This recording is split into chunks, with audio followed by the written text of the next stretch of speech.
আমার কলকাতা নিউজ, কথা হবে সামনাসামনি।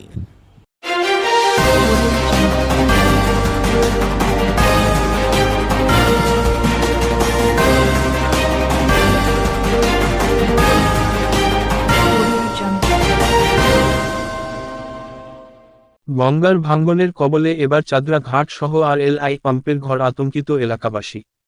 বলাগড় ব্লকের গঙ্গা ভাঙ্গনের কথা কারোরই অজানা নয়, তবে আজ পর্যন্ত কোন সরকারের পক্ষ থেকে ভাঙ্গন রোধের কোন পদক্ষেপ নেওয়া হয়নি, এমনটাই অভিযোগ বলাগড়বাসীর। বলাগড় ব্লকের কুন্তিঘাট থেকে শুরু করে গুপ্তিপাড়া পর্যন্ত বিভিন্ন এলাকাতেই প্রতিবছর গঙ্গার ভাঙ্গন দেখা যায়। এমনকি এই ব্লকের গঙ্গা তীরবর্তী বেশ কিছু গ্রাম গঙ্গা বক্ষে তলিয়ে গিয়েছে। এই ব্লকের জিরাট, বলাগড়, গুপ্তিপাড়ায় ভাঙ্গন সবথেকে বেশি। সম্প্রতি বলাগড়ের শ্রীপুর গ্রাম পঞ্চায়েতের অন্তর্গত এই চাদরা গঙ্গার ঘাটে ভাঙ্গন দেখা দিয়েছিল। সেই সময় সরকারিভাবে গঙ্গাতে বেশ কিছু বাঁশের খাঁচা ফেলা হয়েছিল, এমনকি ঘাটের নিচের অংশে বালির বস্তা দিয়ে গার্ড দেওয়া হয়। আবারও গত মঙ্গলবার সন্ধ্যের পর থেকে এই চাদরা এলাকায় ব্যাপক ভাঙ্গন শুরু হয়। গতকাল ভোররাতে চাদরার যে গঙ্গার ঘাট রয়েছে সেই ঘাটটির কংক্রিটের সিঁড়ি সম্পূর্ণ ধসে বসে গিয়েছে। পাশাপাশি 100 মিটার জুড়ে গঙ্গার পাড় ভাঙতে শুরু করেছে। এছাড়াও ঘাটের পাশে থাকা চাষের জমিতে জল দেওয়ার জন্য RLI এর যে পাম্প ঘরটি রয়েছে সেটিও ভেঙে ঝুলছে। আজ সকাল বেলায় এলাকার মানুষরা দ্রুততার সাথে সেই ঘর থেকে পাম্প মেশিন খুলে সরিয়ে নিয়ে আসে।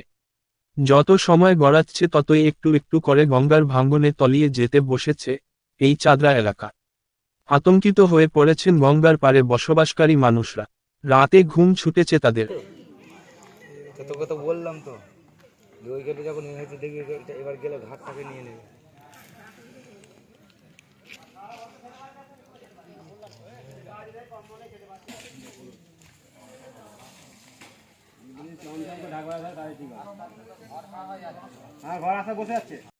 দেখে শুনে মেশিন খোলা হচ্ছে। কখন হয়েছে? এই 7:30 থেকে। কি দেখলেন এসে? এসে ঘর কাত হয়ে যাচ্ছে, ওইখানটা সমান ছিল ওদিকটায় ঘাটটা, বুঝতে বুঝতে ঘর কাত হয়ে যাচ্ছে আস্তে। তখন আপনারা কি করছিলেন? আমাদের তো মেশিন আগে চাষের জন্য মেশিন খুলতে বাধ্য হচ্ছে, নাহলে উল্টে মেশিন ছিল ওখান থেকে সরে গেছে, 1 ফুট সরে গেছে ঘর, দিক থেকে ঘর সরে গেছে। কিসের ঘর ছিল এটা? এটা মেশিনের ঘর। মেশিন মানে কিসের মেশিন, কি থাকে? মাঠে চাষ করা মেশিন, ডিপার পাম্প, মানে জল তোলার মেশিন, পাম্প। ডিপার পাম্প। কটা মেশিন ছিল? 2টো। তারপর ওগুলো কি করলেন? ওগুলো যে খুলে নিয়ে এসে জড়ো করেছি ডাঙায়। তাহলে এটা তো আর ব্যবহার করতে পারবেন না। এটা ব্যবহার এখন যেখান থেকে খাটাতে হবে, না খাটলে তো মাঠে চাষ বন্ধ হয়ে যাবে, ধান পাকা ধানের সময় চলে যাবে। এই প্রথমবার হলো এটা বসলো? হ্যাঁ। এই যে ভাঙছি, তো তখন আপনারা অনুভব করতে পারছিলেন যে আস্তে আস্তে বসে যাচ্ছে? ওই ঘাটগুলো বসে যাচ্ছে, তখন দেখেই যাচ্ছে ফেটে যাচ্ছে, বসে যাচ্ছে, এটা সরে যাচ্ছে আস্তে আস্তে। কাকে জানিয়েছেন এই বিষয়টা? এত কাজ জানি না, আমাদের পাড়ার লোকজনকে ডেকে সব ইয়ে করতে হচ্ছে। এইবার কাকে জানিয়ে যে আমাদের সব কে দেখাশোনা করে এখানটায়? এগুলো ওই যে উপরে আছে লোক। কারা? পঞ্চায়েত দেখাশোনা করে? পঞ্চায়েত? না, আমি মাঠে চাষবাস করি। দেখতেই পাচ্ছেন, এ তো দীর্ঘদিন ধরে এটা চলছেই। এর আগে তো বাঁধিয়ে দিল, আবার ভেঙে চলে গেছে, আর এই বালির বস্তা দিয়ে ভরে ভরে শুধু ফেলছে। এইগুলো কি আর থাকে? এর আগে কিছু ইয়ে দিয়েছিল, খাঁচা ফেলেছিল। হ্যাঁ, খাঁচাটাতে কিছু কাজ হয়েছিল, কিন্তু ওই এখানে একটা খাঁচা, ওখানে একটা খাঁচা, এইভাবে খাঁচা দিলে তো আর থাকে না। ঠিক আছে, খাঁচাগুলো ঠিক একটা নিয়ম করে ফেলার দরকার ছিল, তাহলে এই ভাঙনটা রোধ করা যেত।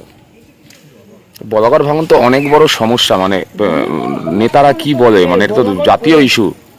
আবার তো একটা লোকসভা ভোট এসছে, যাচ্ছে দেখে যাচ্ছে, এই পর্যন্ত বাঁধানো হবে, কিন্তু কবে হবে সেটা জানা যাচ্ছে। এই তো একটা লোকসভা ভোট এসছে, আপনারা তো এবারে এমপিও পেয়েছিলেন শাসক দলের, কেন্দ্রের। তিনি নিজেও এসেছিলেন, দেখে গেছেন, কথা দিয়ে গেছিলেন যে হবে। তারপর তো হয়নি এখনো পর্যন্ত। কি মনে হয় এরকম ভাবে ভাঙতে থাকলে কি হবে? একদিন গ্রামটাই উড়ে যাবে, গ্রামের তো অর্ধেকটা চলেই গেছে, আর যেটুকু বাকি আছে এটুকুও চলে যাবে। কি নাম এই জায়গাটার? এই জায়গাটার নাম চাঁদরা, বলাগড়। ফাট ছিল, আর আজকে তো সকালবেলা 7টার পরে এরকম বসে গেল। হ্যাঁ, 7টার পরে তো সব এরকম বসে গেল। তখন কেউ ছিল এখানে? এখানে সবসময় কাজ, যে আসছে দেখে চলে যাচ্ছে, কেন আর কি কার দরকার, যে আসছে দেখতে দেখে চলে যাচ্ছে, সে আর কে সবসময় দাঁড়িয়ে আছে। এই যেমন এরকম হয়েছে, সবাই আসছে দেখছে। এই জায়গাটা কি ভাঙন প্রমাণ? এই জায়গাটা ভাঙতো আগে? ওই যে বেঁধে ছিল, ওই যে আপনার এদিকে হ্যাঁ। বস্তা দিয়ে বেঁধেছে, হ্যাঁ। ওই রকম ইয়ে ছিল। দিয়ে আজকে তো কালকে পরশু তো চুল ফাটে, যে আপনার দাঁড়িয়েছিল ফাটছিল, তারপর তো আস্তে আস্তে সব বসে গেল। কতদিন আগে বাঁধিয়েছিল? গত বছর এরকম সময় তো বেঁধেছে, তাই না? 1 বছর হচ্ছে।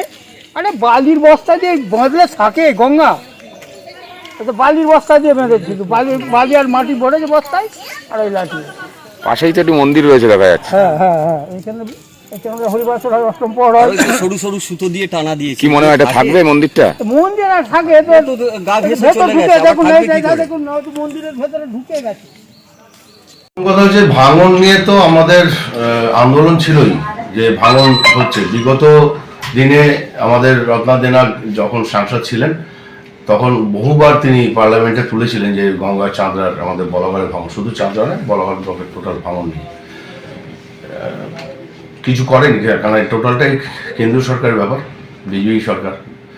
পশ্চিমবঙ্গ যেহেতু বিজেপির কোনো স্থান নেই, সে কারণে পশ্চিমবঙ্গে একটা বিমাতৃসুলভ আচরণ করছে বিজেপি, যেখানে দাঁড়িয়ে যাদের বিভিন্ন রকম ক্ষতি হয়, যা কিছু হয়ে যায়, কোনো কেন্দ্রের কোনো রকম চিন্তাভাবনা নেই। আমরা আরও আশাহত হয়েছি 2019-এ বলাগড় বিধানসভা থেকে বিজেপি 36,000 ভোটে লিড পেয়েছে। হুগলি লোকসভা কেন্দ্রে রত্নাদিকে হারিয়ে লকেট চট্টোপাধ্যায় জিতেছেন। 5 বছরে তিনি এলাকায় আসেননি, এলাকার মানুষের খোঁজ খবর নেননি, এলাকার মানুষের দৈনন্দিন জীবনযাপন কেমন চলছে সেটা দেখেননি। বারবার তাদেরকে সে ভাঙনের ব্যাপারে বলা হয়েছে, তিনি পার্লামেন্টে দাঁড়িয়ে একবার যেন স্পিচ দেননি যে বলাগড়ে ভাঙন আছে। কেন্দ্রীয় সরকারের যিনি প্রতিনিধিত্ব করছেন তারই দলের তিনি একবারের জন্য বলাগড়ের ভাঙন নিয়ে সরব হলেন না পার্লামেন্টে। এটা আমাদের বলাগড়বাসীর কাছে খুব দুঃখজনক ঘটনা। নির্বাচনের ময়দানে আবার তিনি প্রার্থী হয়েছেন। বলাগড়ের মানুষ বুঝবেন যে বলাগড়ের ভাঙন নিয়ে যে কেন্দ্রীয় সরকারের যা যা কাজ করা দরকার ছিল সেটা হয়নি। বিগত দিনের বিজেপির যিনি সাংসদ ছিলেন তিনিও কোনো রকম ত্বরান্বিত করার চেষ্টা করেননি, তিনিও কিছু করেননি। এটা বলাগড়ের মানুষ বুঝবেন। ওই পাড়ে প্রায় 100 মতন পরিবার রয়েছে, আপনারা কোনো রকম? আমরা অলরেডি ভিডিও ম্যাডামের সঙ্গে কথা বলেছি, আমার এসডিও ম্যাডামের সঙ্গে কথা হয়েছে, ওনারা ব্যাপারটা দেখছেন যাতে ওখানকার ভাঙন এলাকা, কবলিত এলাকা থেকে যাতে মানুষগুলোকে শিফটিংয়ের ব্যবস্থা করানো যায়, এই জায়গাটা আমরা দেখছি। আমার কলকাতা নিউজ, কথা হবে সামনাসামনি।